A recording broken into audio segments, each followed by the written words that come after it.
BTR सरकारनिफ्राय जायफ्रा दिनै बेवहाय बेस्ट प्लेयार जागोन हौवासाफोरनि सासेनो 1 लाख आरो हिन्जावसाफोरनि सासेनो 1 लाख होनाय जागोन। थांनाय बोसोरावबो होनाय जादोंमोन आरो फैबाय थानाय समाव जोङो थांनाय बोसोराव जेरै Kankeshwar Narzary sports excellent award 1 lakh गेलेगिरिफोरनो जोङो 100 गेलेगिरिफोरनो 1 लाख करि होनाय जादों।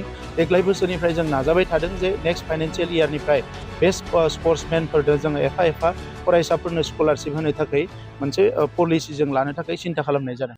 हौवासाफोर आरो हिन्जावसाफोरनि आन्डार 13 फुटबल मेट्च बोसोरथामनिफ्राय होगासिनो दङ आरो देग्लाय बोसोराव मसलपुराव बेखौ मिरुयैनो बिथांमोना लादों।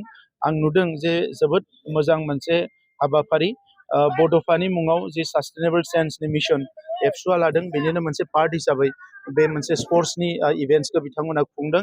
बिनि गेजेरजों आङो फोथायो जे जोंनि लाइमोनफ्रा जायफोरनिखि गेलेनायनि बिथिङाव जोबोद गोसो गुदुं जोबोद मोनसे मोजां प्लेटफर्म मोनदों आरो बे लाइमोनफ्रानो बे फरायसाफ्रानो इयुनाव थांनानै सोरबा माने स्टेट लेभेलाव सोरबा नेशनेल लेभेलाव आरो सोरबा इन्टारनेशनेलाव गेलेनो हागोन आरो बेवहाय मोनसे कनफिडेन्स बिल्डिं स्ट्रं मोनसे कनफिडेन्स बिल्डिं बिथांमोना जागोन आरो बेजोंनो लासै लासैनो जोंनिफ्राय जि प्लेयार्स बा गेलेग्रा बिसोरो लासै लासै बांनायनिफ्राय बांनो हमगोन।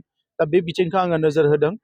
बिटिआर सरकारनिफ्राय जायफ्रा दिनै बेवहाय बेस्ट प्लेयार जागोन हौवासाफोरनि सासेनो 1 लाख आरो हिन्जावसाफोरनि सासेनो 1 लाख होनाय जागोन। थांनाय बोसोरावबो होनाय जादोंमोन आरो फैबाय थानाय समाव जोङो थांनाय बोसोराव जेरै Kankeshwar Narzary sports excellent award 1 lakh गेलेगिरिफोरनो जोङो 100 गेलेगिरिफोरनो 1 लाख करि होनाय जादों। देग्लाय बोसोरनिफ्राय जों नाजाबाय थादों जे नेक्स्ट फाइनान्सियेल इयारनिफ्राय बेस्ट स्पर्ट्समेनफोरनो जोङो एफा फरायसाफोरनो स्कलारशिप होनो थाखाय मोनसे पलिसि जों लानो थाखाय सिन्था खालामनाय जादों। गोजोनथाव खौरां। टिभिएसनि गारि लानो गोसो गुदुं जानाय सुबुंफोरनि थाखाय मोनसे गोजोनथाव खौरां। चिरां जिल्ला बिजनीनि बागुरुम्बा टिभिएस गारि श'रुमा नोंथांमोननि थाखाय दुर्गा फुजानि धामाका अफार लानानै फैदों।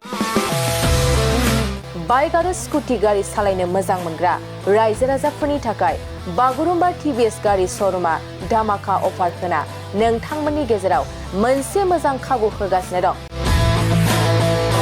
बिजनी स्टेट बेंकनि साखाथिनि CRPF केम्पनि उल्था सोनाब फारसे थानाय बागुरुम्बा टिभिएस श'रुमाव डाउन पेमेन्ट होनानै नोंथाङा टिभिएसनि गारि लानो हागोन। नोंथांमोना बागुरुम्बा टिभिएस श'रुमाव फैनानै नोंथांनि लुबैनाय बायदि टिभिएसनि गारिखौ लांफैनो हागोन। टिभिएसनि गारि सालायनो मोजां मोनग्रा रायजो राजाफोरनि थाखाय बागुरुम्बा टिभिएस श'रुमा बेनि अनगायैबो गोबां मोजां अफार लाबोदों। बेफोर अफारफ्रानो जाबाय जेरै गंनै हेलमेट फ्रि, फुल टिंकि पेट्रल फ्रि एसुवेल गिफ्ट आरो टिभिएस कम्पानिनि गासैबो मडेलनि एक्सचेन्जनि खाबुआ एभेलेबल जागोन। आरोबाव गुबुन मोनसे मोजां खाबुआ जादों फाइनान्स लागिरिफ्रा डाउन पेमेन्ट होनानै खम बेसेनाव टिभिएस कम्पानिनि गारिखौ लानो हागोन। लोगोसे आबुङै मिन्थिनो आरो बुकिं खालामनो थाखाय 7002132259 एबा 8638131734 जानबुं नाम्बाराव कल खालामना खौरां लानो हागोन।